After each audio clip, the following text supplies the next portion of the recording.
नवाब साहब ने? बहुत जरूरी। सबसे बड़ी जंग कौन सी है? क्या आपको पता है कि सबसे बड़ी जंग कौन सी है? कौन सी है?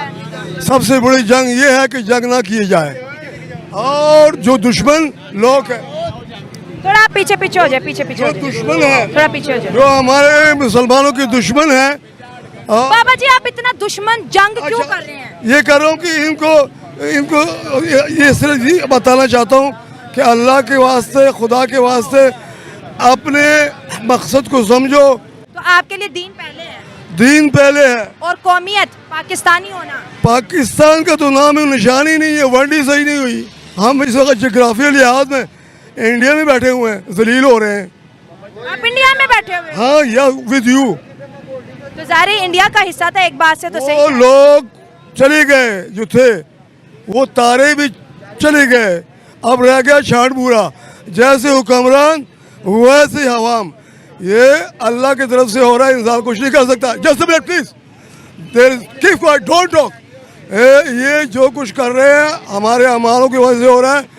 अल्लाह पाक खैर ख्वाह के मालिक है, वो किसी भी जुल्म नहीं करता। अल्लाह पाक चले ठीक है, जुल्म के खिलाफ आखिर फाइटर, जुल्म के खिलाफ लड़ते हैं। और जुल्म यही है कि भाई कोई जुल्म नहीं है, ये बस हमें झूठ बताया जाता है। एक मिनट आप थोड़ा सा पीछे हो जाए, वरना मैं छोड़ जाऊंगी प्रोग्राम, चली जाऊंगी। मेरे से थोड़ा डिस्टेंस बना के रखें ताकि मैं सबसे बात कर सकूं। मेरी बात सुने, मैं आज जिस टॉपिक पे आप सबको जगाने की कोशिश कर रही हूँ, हमारे पूरे पाकिस्तान में इस वक्त $4 बिलियन रिजर्व रह गए हैं, और इंडिया के जो स्टूडेंट हैं, जो इंडिया के जॉब होल्डर हैं, जो इनके स्किलफुल पर्सन है, ओवरसीज इंडियन इन शॉर्ट, उन्होंने $112 बिलियन रिजर्व जो है, रेमिटेंसेस जो है इंडिया में भेजे हैं। आप सब्र करोगे प्लीज? मैं दोबारा सवाल रिपीट करती हूँ, एक मिनट। बिस्मिल्लाहिर्रहमानिर्रहीम। देखिए मैडम, किसी भी मुल्क की, एक मिनट इधर आप, पहले आप आओ। पहले दुपट्टा सिर पे लो। बस हो गया, चलो ठीक है। देखिए मेरी बात सुने, किसी भी मुल्क की तरक्की का राज होता है कि वहाँ पर स्टैब्लिशमेंट, उसमें हुकूमत कहाँ तक करती है। पाकिस्तान में आप 1947 से लेकर अभी तक लगा लें, कौन सी गवर्नमेंट पूरी मुद्दत कर सकी है। इंडिया के अंदर आपने देखा है, नरेंद्र मोदी को ये 15वां साल चल रहा है, उन्होंने गवर्नमेंट को देखा है, गवर्नमेंट चला रहे हैं। इसी तरह चाइना के अंदर देखें, इसी तरह किसी भी मुल्क की तरक्की का राज होती है उसकी गवर्नमेंट पे होती है। जब गवर्नमेंट मुद्दत पूरी नहीं करेगी, हालात चेंज करेंगे। एक दुकान है, दुकान के अंदर देखें, कोई भी बंदा कोई दुकान अगले बंदे को सेल करता है ना, उसको भी थोड़ा सा मसला होता है, देखिए अगला सारे निज़ाम धर्म भरम हो जाए। इसी तरह किसी भी मुल्क के अंदर ना तरक्की का राज होता है कि आप मुझे तंग करें नहीं, मैंने नहीं करनी, ये लो जाओ please. I know there is no Allah but Allah, but this time I am talking about economy, not talking about religion of Islam. Don't interrupt me again and again. This is my last warning to you. So please. So I said, so please. I already take a 10 to 15 minute short in my video, but if you are interrupted me again and again, it's not fair. I already added 5 to 10 minutes of your clip in my video, but again and again I will not take a bite. No. अल्लाह ने जान देनी है। सबसे पहले आपका clip भी video में डाल दूँ, चलेगा? आगे बस ध्यान नहीं नाराज, आप बार बार करेंगे फिर मैं कैसे वीडियो करूँ? चले ठीक है, थैंक यू। यार हाथ होती है जहालत की। कौन है पीछे? पीछे हट जाओ, पीछे हट जाओ, पीछे हट जाओ। इतना हमें टैलेंट होता ना, आज मुल्क आपका कहीं पे खड़ा होता। इधर आए, जो पढ़ा लिखा पाकिस्तानी है, बात करना चाहता है, आप टोक रहे हो, उसको बात ही नहीं करने दे रहे। उनके मुल्क में जो बच्चे कमा रहे हैं, वो जो उनकी रेमिटेंसेस है, वो $112 बिलियन को पहुंच चुकी है, जो कि वर्ल्ड रिकॉर्ड है। अगर हम अपने पूरे पाकिस्तान की बात करें तो हमारे पास मांगे तांगे के, कोई कहता है $4 बिलियन रह गए, कोई कहता है 6 हैं। तो मैडम ये किसका कसूर है? देखें ना, हम माहौल बनाया जाता है, आप यंगस्टर के लिए माहौल बनाएंगे नहीं जब तक, वहाँ पर कैसे तरक्की करेंगे। इसीलिए गवर्नमेंट को चाहिए, गवर्नमेंट माहौल बनाए, माहौल बनता है, फिर जब इकोनॉमी होगी सारे मामला चलेंगे। सो यहाँ पे अगर 22,000 एक बंदा सैलरी ले रहा है, उसको 40,000 रुपये बिल आ रहा है, तो वो कैसे मैनेज करेगा? लोग रेंट पे रह रहे हैं, इस तरह आप बिल का हिसाब लगा लें। और हमारे 1947 से लेकर आज तक कोई भी वजीर आजम कोई मुद्दत पूरी की उसने नहीं की। आप स्टैब्लिशमेंट को देख ले, फौज आई है, फौज ने हुकूमत संभाली, वो 10 साल चली है। आप चाइना की मिसाल ले लें, तुर्की की मिसाल ले लें, इंडिया की मिसाल ले लें, वहाँ के जो वज़ीर आज़म है यहाँ वहाँ पे जो जिनकी गवर्नमेंट उनको 10 साल हो गए, आगे भी वो कर रही है बिल्कुल। लेकिन इस तरह यहाँ पे मुल्क चलने नहीं ना दिया जा रहा। जब आप इस तरह के मामला होंगे आपका मुल्क कैसे चलेगा? आपने इंडिया की बात की कि वहाँ पे स्टेबल गवर्नमेंट है, मानते हैं, आपने बड़ा अच्छा पॉइंट रेस किया कि स्टेबल गवर्नमेंट जो होती है आपके लिए अच्छी पॉलिसीज़ बनाती है। हमारा जो मुल्क है या इंडिया है, उन्होंने एक साथ जर्नी स्टार्ट की, 1947 की बात है। उसके बाद जो है वो मुल्क आप देख लें, रेमिटेंसेस के मामले में वर्ल्ड रिकॉर्ड बनाया, अभी चंद्रयान 3 उन्होंने पूरा किया। पाकिस्तान इन 77 सालों में कुछ क्यों ना कर सका? देखिए, पाकिस्तान की जो बुनियाद है ना वो इस्लाम के नाम पे रखी गई है। अच्छा। लेकिन यहाँ पे कानून नहीं है। सही हो गया। यहाँ पर किसी किस्म का कानून नहीं है। यहाँ पर जो भी बैठा है, कोई अफसर बैठा है वो अपनी मर्ज़ी करता है, कोई पॉलिटिशियन बैठा है वो अपनी मर्ज़ी करते हैं, अगर इस्टेब्लिशमेंट में कोई बैठा है वो अपनी मर्ज़ी करते हैं। जब हम एक कौम होके चलेंगे ना फिर ही कामयाबी होती है, अदरवाइज़ ऐसे कामयाबी नहीं होंगे, ऐसे निकाम ही होंगे। आज हमसे छोटे बांग्लादेश आज हमसे आगे निकल गया है, उसकी कोई वजह है ना, उन्होंने मेहनत करते हैं। यहाँ भी मेहनती लोग हैं लेकिन उनको सहूलियात फराहम नहीं की जाती। ठीक है, इंडिया ने अपना नाम कमाया कि ये कमाई करने वाली कौम है। हमारा पूरी दुनिया में मशहूर हो गया कि ये मांगने वाली कौम है। हम मांगने वाली भी हैं, हम रिश्वत खोर भी हो गए हैं। देखो, हमारी मांगने वाली कौम इसलिए कि हमने अपने मुल्क में कुछ नहीं किया। हमारे मुल्क में सब कुछ मादनियात वगैरह सब कुछ है, लेकिन अगर हमने पाकिस्तान ने एक सुई भी बनानी है ना तो बाहर के मुल्क की लेकिन अभी तक बनाई नहीं है सुई। बनाई नहीं, सुई भी नहीं बनाई। तो इसी तरह ये मामला तो ये कि ये ऊपर वाली और जो पाकिस्तानी पाकिस्तान छोड़ के चले जाते हैं, देखिए इंडिया के बच्चे बाहर हैं तो भी वो पैसा इंडिया में ही भेज रहे हैं, उनका फायदा ही कर रहे हैं। हमारे इतने पाकिस्तानी 13 लाख पाकिस्तानी इस साल मुल्क छोड़ के गए, लेकिन कमाई वो बाहर ही होल्ड कर रहे हैं, पाकिस्तान नहीं भेज रहे। उसकी वजह है वो कहते हैं पाकिस्तान में टैक्सेस पड़ते हैं, ये मामलात है, यहाँ से पूछगछ होती है, 100 मामलात यहाँ पे। लेकिन पाकिस्तान की इकॉनमी इसीलिए तो कामयाब नहीं है।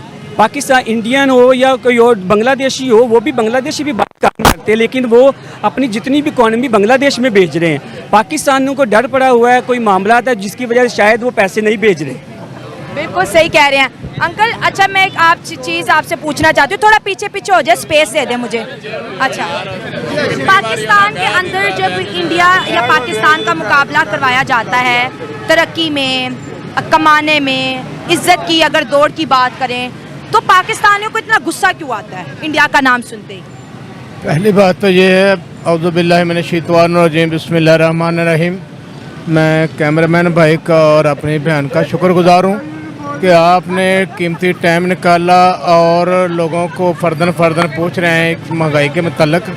मेरा नाम चौधरी अल्लादित्य और मैं साबका सदर हूँ फ्रूट मार्केट का। ज़बरदस्त। ठीक है, तो मैं जा रहा तो मैंने देखा चलो मैं भी अपना बयान दे दूं, लेकिन मैं महंगाई के खिलाफ बात करूंगा। महंगाई पे नहीं, अभी पहले जो टॉपिक है कि इतना हेट क्यों है इंडिया को लेके, हमारा हमसाया मुल्क है, हम क्यों इतनी हम इंडिया के खिलाफ हैं, हम इंडिया के खिलाफ हैं। हम हमसाया मुल्क ज़रूर है लेकिन हम मुसलमान मुल्क हैं, इंडिया है, हम उसके खिलाफ हैं। सीधी क्यों खिलाफ है? यही तो, क्योंकि आप बड़े सीनियर, मुझे लगता है आप बड़ा अच्छा लॉजिक देंगे कैमरे के सामने।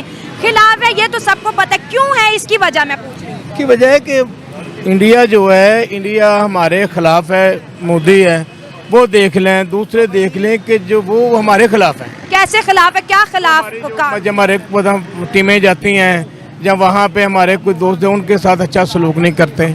किसके साथ नहीं करते? जब हमारी टीमें जाती हैं, कबड्डी जाते हैं, जब वो मैच खेलने के लिए जाते हैं, उनके साथ वो सलूक नहीं करते अच्छा। फिर तो मैं चाहता हूँ कि मैं इंडिया को तो फिर बाहर करें, इसको छोड़ें, ये लंबी बात है। मैं थोड़ी सी बात करना चाह रहा हूँ, टाइम नहीं है। महंगाई के खिलाफ अगर आप कहें तो मैं महंगाई के खिलाफ तो मैं आपको, देखिए ऐसा नहीं है, गेम्स में अक्सर मानती हूँ कि हमारी टीमें जाएं या उनकी टीमें आए, गेम्स को पॉलिटिक्स का हिस्सा नहीं बनाना चाहिए, एक हेल्दी कंपटीशन है। नहीं मानते, हम इंडिया को नहीं मानते, सीधी सी बात है। दूसरी बात, आप महंगाई की बात करते हैं कि आज देखें महंगाई के ऊपर क्या है, बिजली के ऊपर देखें क्या है। हम टीवी पे भी देख रहे हैं, आज मुझे बिल आया है, मैंने देखा है 37,000 रुपया मुझे घर का बिल आया है, और मेरे किराएदार हैं उनको भी आया है, जो उनसे गरीब लोग हैं। चले एक मिनट, मैं आपसे, क्योंकि मेरा टॉपिक इंडिया वर्सेस पाकिस्तान है, मैं आपके इंटरेस्ट की बात इस टॉपिक में लेके आऊंगी।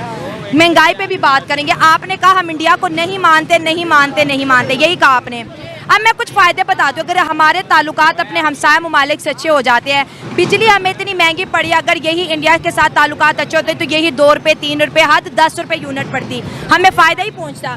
इंडिया से रिलेशनशिप अच्छे होते, इंडियन लोग यहाँ आते, वीज़ाज लगते, हमारे लगते, पैसे ही मुल्क में आना था। बॉर्डर खुले होते, वो ट्रेड करते, हमारे थ्रू रास्ते इस्तेमाल करते, हमें पैसे ही आना था। तो जहाँ से हमें फ़ायदा आना है वहाँ पे हम अपना नुकसान करा के बैठते हैं। चलिए अब इस बात पे आ जाएं, अगर इंडिया हमारे साथ अच्छे सलूक करता है, को हमारे साथ अच्छे ताल्लुकात बनाता है, अगर इंडिया हमें 2 रुपये 4 रुपये 5 रुपये यूनिट देता है, अगर मेरे पाकिस्तान को, मेरी गरीब आवाम को, मेरे मुल्क को फ़ायदा होता है, अगर ऐसा हो सकता है तो फिर ठीक है। यही तो आपने पॉइंट की बात की ना, जहाँ पे फ़ायदा होना। अभी जैसे सब्जियां भी देखे, वाघा बॉर्डर के थ्रू आती थी, सस्ती थी, हर बंदा ले लेता। टमाटर 10 रुपये 15 रुपये। सन 2019 के बाद आप देख ले, कोई भी सब्जी 100-150 से नीचे ही नहीं आई। तो हमारे जहनों में इतना गंद, इतनी नफरत भर दी गई है कि हम उसको एज आ हमसाया मुल्क भी नहीं देखते, बस कहते इंडिया। हालांकि जहाँ पे हम खड़े हैं ये भी इंडिया का ही हिस्सा था। 1947 में इसको पाकिस्तान का नाम दिया। लोग तो कहते हैं कि 2 बिछड़े हुए था, भाई हैं। वो कायदे आज़म से पहले था। कायदे आज़म ने जब पाकिस्तान बनाया वो लहदा हो गया, हम लहदा हो गए, ठीक हो गया। इसी तरह। इसलिए इससे हमारी जो मुखालफत उस वक्त भी थी, आज आपको अगर उस टॉपिक पे जाएं तो हम 14 अगस्त मनाते हैं। 14 अगस्त पे क्या हुआ था? हमारी बहनों के, हमारे बच्चियों के, हमारे बुजुर्गों के, हमारी बेटियों के साथ क्या क्या हुआ है। बहुत ज़्यादती सिखों ने की, इन्होंने की, हिंदुओं ने की। इंडिया ने हमारी बेटियों के साथ बहुत ज़्यादती की, मारा गया है, उनकी इज्जत को नीलाम पता है शुरुआत कहाँ से हुई? इसी वजह से। शुरुआत कहाँ से हुई थी ये? शुरुआत पहली ट्रेन हमारी तरफ से गई थी लाशों की, पहले उधर से आई थी, हमारी तरफ से गई थी। मैंने बड़ा स्टडी तो मैंने सुना है कि जो पहली ट्रेन आई थी, मेरे वालिद ने मुझे बताया था कि वहाँ उधर से ट्रेन आई थी। ये स्टेशन था शदरे में, श्री रामपुरा। वहाँ पे जब देखा कि वहाँ पे क्या हो रहा है, गाड़ी में लाशें हैं, खून बह रहा है, गाड़ी से खून नीचे गिरा। जब इन्होंने देखा कि हमारी बहनों माओं की, हमारे मुसलमानों को कत्लेआम किया गया, फिर उन्होंने, मेरे वालिद साहब वगैरह ने, इन्होंने तलवारें निकाली, फिर इन्होंने किया। ये देखिए, आपके फादर ने आपको बताया। मैं एक अच्छी बात बताती हूँ आपको। हाँ, मैं आपको बताती हूँ। नहीं, सही हो गया, सुनी सुनाई बात। जब पहली ट्रेन यहाँ से गई, पहली ट्रेन ऑन कैमरा, लाखों लोग, हजारों लोग वीडियो देखेंगे। पहली ट्रेन पाकिस्तान से, मैंने सर्च किया इसके ऊपर, मैंने किताबें पढ़ी हैं। पहली ट्रेन पाकिस्तान से गई लाशों की, इंडिया और हिंदुओं को गुस्सा दिलाने के लिए। दूसरी ट्रेन उन्होंने भेजी जब मुसलमानों का, क्योंकि हिंदू बहुत ज़्यादा थे, कत्ले आम शुरू हुआ, तो वहाँ के जो लीडर है गांधी वहाँ पर गए और उन्होंने कहा कि अब किसी भी मुसलमान का खून बहा तो समझो कि वो हमला आप मुझ पे कर रहे हो। उन्होंने हमले रुकवा दिए, लेकिन पाकिस्तान में हमले ना रुके और मुसलसल जो है हिंदुओं पे, सिख कम्युनिटी पे अटैक्स होते रहे। तो आप ये ना कहें कि वहाँ पे जुल्म होता, अगर होता तो आज वहाँ पे 27 करोड़ जो है मुसलमान ना होते। हमारे दिलों में नफरतें क्यों भर दी गई हैं, इसकी वजह क्या? आपको पता है कि हमारी इंडिया में हमारी जो मस्जिदें वह गिराई गई थी। कौन सी मस्जिदें गिराई गई? मस्जिदें वहाँ पे गिराई थी, मुझे उनका नाम याद नहीं है। बाबरी मस्जिद तो राम मंदिर था। हाँ जी। आज भी वहाँ पे इंडिया पे जो हमारे मुसलमान चंद थोड़े रहते हैं जिस जगह पे, वहाँ पे सिखों का और इनका हिंदुओं का जोर है। हमारी वहाँ पे हमारे मुसलमानों को तोहफ़्फ़ नहीं है। जिस जगह पे ये ज़्यादा है, हिंदू सिख, ये जो लोग ज़्यादा हैं, वहाँ पे उनका राज है। हमारे मुसलमानों की वहाँ पे आज भी ज़िंदगी सही नहीं है। सही है। और देखिए, हम एक मैसेज भी देते हैं कि पाकिस्तान जो है मुसलमानों के लिए बना था। यहाँ पे ज़्यादातर लोग कहते हैं कि वहाँ पे जुल्म होता है, तो हम यहाँ पे ओपन दावत देते हैं कि कोई एक फैमिली जिसको वहाँ पर जुल्म हो रहा है यहाँ पर आए। लेकिन 1947-77 सालों में एक मुसलमान खानदान ना पाकिस्तान आ सका कि मुझ पे जुल्म हो रहा है और मुझे पाकिस्तान में जगह दे दो। नहीं जी, आते हैं वो, कोई भी नहीं आता, आने नहीं देते। अगर वो आना चाहे तो आने देंगे वो। वीजा तो पहले मेरा खानदान को 10, 20, 50 लोग वहाँ पे इंडिया में रहते हैं, वो कहते हैं हमने पाकिस्तान जाना, के वो आने देंगे? आने देते हैं, क्यों नहीं? अक्सर लोग आते हैं, आने देंगे।